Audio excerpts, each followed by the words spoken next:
तो दोस्तों आज हम फिर से आपके लिए लेकर आए देश और दुनिया की सभी ताज़ा बड़ी खबरें फटाफट एक एक करके विस्तार से आज आपको बताएंगे। तो वीडियो को अंत तक जरूर देखें दोस्तों। वीडियो बनाने में हमें काफ़ी मेहनत लगी है, तो वीडियो को दिल से लाइक कर दे।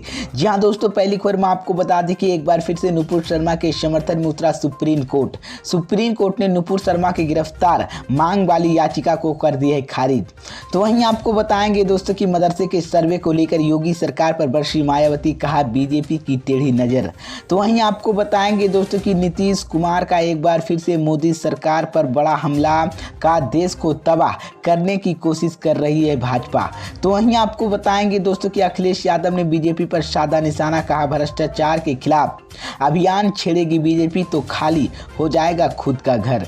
तो वहीं आपको बताएंगे दोस्तों कि सत्यपाल मलिक ने राहुल गांधी की है तारीफ, बोले भारत जोड़ो यात्रा से देश की है उम्मीद।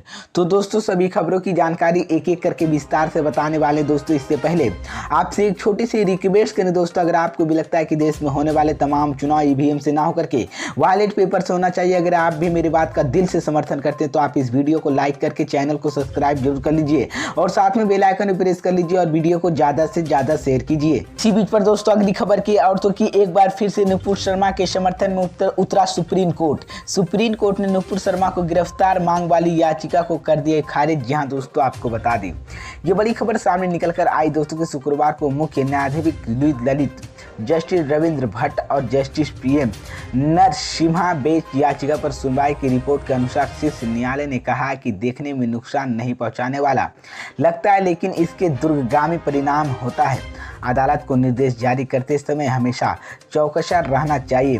हमारा सुझाव इसके वापस लेने का है।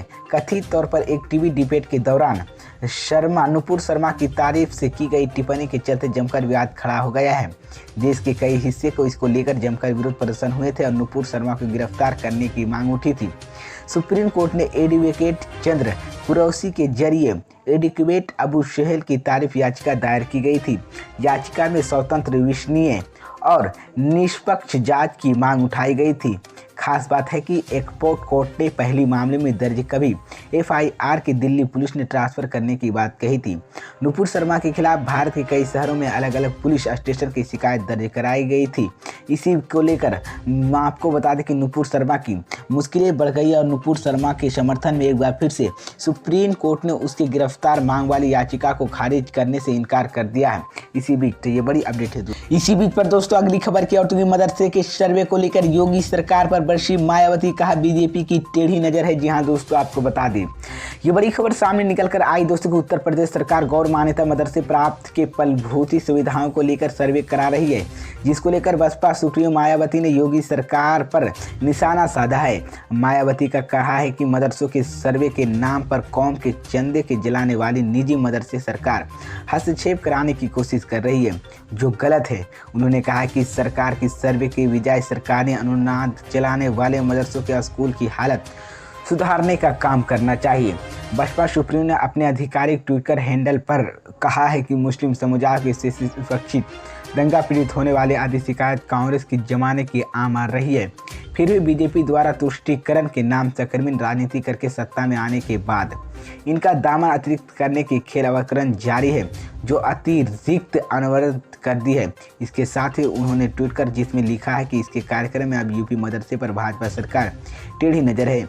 मदरसे सर्वे के नाम पर कौम के चंदे पर चलाने वाले निजी मदरसों के हस्तक्षेप प्रयास कर रही है। दरअसल यूपी सरकार ने मदरसों की शिक्षा व्यवस्था को लेकर राज्य में सभी जिलाधिकारी सर्वे कराने का निर्देश दिया है, जिसका मकसद राज्य में सभी गैर सरकारी मदरसों वहां पर शिक्षा व्यवस्था समेत मूलभूत सुविधाओं की जानकारी जुटाना है। इसके लिए सर्वे टीम का गठन किया गया कि जिसमें एसडीएम, डीपीएस और जिला अल्पसंख्यक अधिकारी शामिल होंगे। सर्वे के बाद रिपोर्ट प्रशासन भेजी जाएगी। इसी बीच तो ये बड़ी अपडेट है दोस्तों कि सर्वे को लेकर मदरसे के सर्वे को लेकर योगी सरकार पर मायावती ने जोरदार हमला बोला है। इसी बीच पर दोस्तों अगली खबर की औरतों की नीतीश कुमार का एक बार फिर से मोदी सरकार पर जोरदार हमला, कहा देश को तबाह करने की कोशिश कर रही है बीजेपी। जी हाँ दोस्तों, आपको बता दी ये बड़ी खबर सामने निकल कर आई दोस्तों कि बिहार के मुख्यमंत्री नीतीश कुमार दिल्ली के 3 दिवसीय दौरे के बाद गुरुवार को पटना लौट चुके हैं और नीतीश कुमार का मानना है कि उनका दिल्ली दौरे सफल रहा है। उन्होंने कहा है कि बीजेपी देश के तबाह करने की कोशिश कर रही है। बिहार के सीएम नीतीश कुमार ने कहा कि मैं विपक्षी नेताओं को एकजुट करने की काम कर रहा हूं और मेरी कोशिश जारी रहेगी। मेरा दृढ़ विश्वास विपक्षी नेता जल्द ही एकजुट होगा और सभी बीजेपी के खिलाफ लड़ाई में अपना योगदान देंगे। 2 से 3 महीने प्रधानमंत्री पद के उम्मीदवार पर फैसला अंतिम होगा। फिलहाल मैं विपक्षी दलों की प्रधानमंत्री पद की उम्मीदवार नहीं हूं। नीतीश कुमार ने कहा है कि हम काम में विश्वास रखते हैं और बिहार के विकास का कार्य कर रहे हैं। जब मैंने बिहार की कमान संभाली थी तब बिहार की प्रजनन दर 4.3 थी, अब लड़कियों की शिक्षा के कारण 2.9 हो गई है। हम काम करते प्रचार नहीं। उन्होंने कहा कि बीजेपी अब एक बदली हुई पार्टी है। यहाँ पर बीजेपी नहीं जो अटल समय हुआ करती और बीजेपी की नीतियों की नियम अब बदल जाएगा। बता दें कि पटना लौटे के बाद लालू यादव की दिल्ली के विभिन्न विपक्षी नेताओं के साथ बैठक नतीजे की अवगत कराया।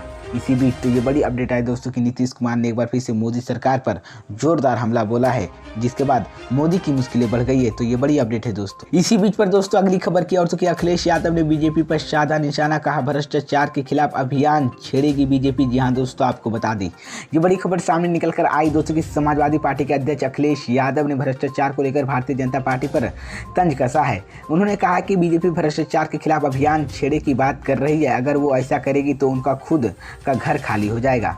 अखिलेश यादव ने कहा कि सरकार ये अभियान नहीं जुमला बनाकर कर रही है। सपा अध्यक्ष अखिलेश यादव ने भ्रष्टाचार को लेकर बीजेपी पर निशाना साधते हुए अपने आधिकारिक ट्विटर हैंडल पर ट्वीट कर उन्होंने कहा कि भाजपा कह रही है कि वो भ्रष्टाचार के खिलाफ अभियान छेड़ेगी, तब वो उनका घर खाली हो जाएगा। फिर सरकार गिरनी बनाने की पैसा भाजपा के पास कहां से आएगा? कठपुतले शोने तौर पर कैसे खींचा जाएगा? आखिर ये अभियान जुमला बनाकर कर जा रही है। उन्होंने लिखा है कि भों से भाजपा और भों से भ्रष्टाचार होता है। दरअसल बीजेपी और समाजवादी पार्टी के बीच सियासी बयानबाजी उस वक्त से भी ज़्यादा तेज हो गई जब अखिलेश यादव ने डिप्टी सीएम केशव प्रसाद मौर्य के सीएम पद का ऑफर दिया था। उन्होंने कहा कि अगर केशव प्रसाद मौर्य 100 विधायक लेकर आते हैं तो हमें उन्हें मुख्यमंत्री पद के लिए बाहर के समर्थन करेंगे। अखिलेश यादव ने इसी बयान के बाद यूपी की सियासत तेज हो गई है। एक बाद मैं आपको बता दें कि बीजेपी के कई नेताओं के बयान सामने आए कि उन्होंने सपा अध्यक्ष पर जोरदार तरीके से पलटवार करना शुरू कर दिया है। अखिलेश यादव के इसी बयान पर केशव प्रसाद मौर्य ने प्रतिक्रिया सामने और उन्होंने कहा है कि अखिलेश यादव मुझसे गुन्ना करते हैं और विधानसभा में अखिलेश यादव मेरे प्रति प्यार सबने देखा है। अखिलेश यादव खुद डुबाने वाले हैं, मुझे मुख्यमंत्री क्या बनाएंगे? समाजवादी पार्टी अब समाजवादी पार्टी हो गई है। जिस तरह से पानी निकलने के बाद मछली तड़पती उस तरह अखिलेश यादव सत्ता के बिना तड़प रहे हैं। तो ये बड़ी अपडेट है दोस्तों। इसी बीच पर दोस्तों अगली खबर की और कि सत्यपाल मलिक ने राहुल गांधी की तारीफ, बोले भारत जोड़ो यात्रा से देश की है उम्मीद। जी हाँ दोस्तों, आपको बता दी ये बड़ी खबर सामने निकल कर आई दोस्तों कि मेघालय के राज्यपाल सत्यपाल मलिक ने कांग्रेस नेता राहुल गांधी की प्रशंसा करते हुए कहा कि उन्होंने उम्मीद है कि उनकी भारत जोड़ो यात्रा देश के लिए कुछ अच्छा करेगी। बता दें कि कई मौके पर पीएम नरेंद्र मोदी और उनकी नीतियों की सत्यपाल मलिक आलोचना करते हुए कहा है कि इस बार भी मौका श्रम ने सिर्फ राहुल गांधी तारीफ बल्कि पीएम मोदी पर निशाना भी साधा है। राजपथ के कार्यकर्ताओं पर किए जाने के मालिक के वाग्या कशा और पीएम पर तीसरे दिन कई उद्घाटन करते हुए शायद उनका कुछ नहीं होगा, इसलिए राजपथ का बदला दिलाया है। लेकिन मैं आपको बता दें कि उत्तर प्रदेश के बुलंदशहर जिले की मुढ़ी बागपुर गांव में एक कार्यक्रम के दौरान एक सभा को संबोधित करते हुए सत्यपाल मलिक ने कहा कि कांग्रेस नेता राहुल गांधी अच्छा काम कर रहे हैं और उनके प्रयासों की शुभकामनाएं दी। सत्यपाल मलिक ने शुक्रवार को STA फोन से बात करते हुए अगर उनके प्रयास कराना सहारा मैं उसे दूंगा। राहुल गांधी मेरी शुभकामनाएं मान सकते हैं। यह पूछे जाने के लिए आज़ादी से पहले और बाद देश की यात्रा तक हुई और उन्हें सभी अच्छे परिणाम मिले। उन्होंने कहा कि मुझे उम्मीद है कि इस यात्रा से भारत जोड़ो यात्रा को भी देश के कुछ अच्छा परिणाम होगा। सत्यपाल मलिक ने स्पष्ट कहा कि वो पीएम के खिलाफ नहीं थे, लेकिन उन्होंने जो मुद्दे उठाए वो उनके पीएम फायदे होंगे अगर वो उन्हें पर कार्रवाई की है। सत्यपाल मलिक मेघालय ने कहा कि राजपथ के नाम बदलने की कोई आवश्यकता नहीं है क्योंकि जैसे ही उन्होंने दावा किया है ये नाम देश के पहले पंडित जवाहरलाल नेहरू थे रखी थी। इसी बीच तो ये बड़ी अपडेट है दोस्तों।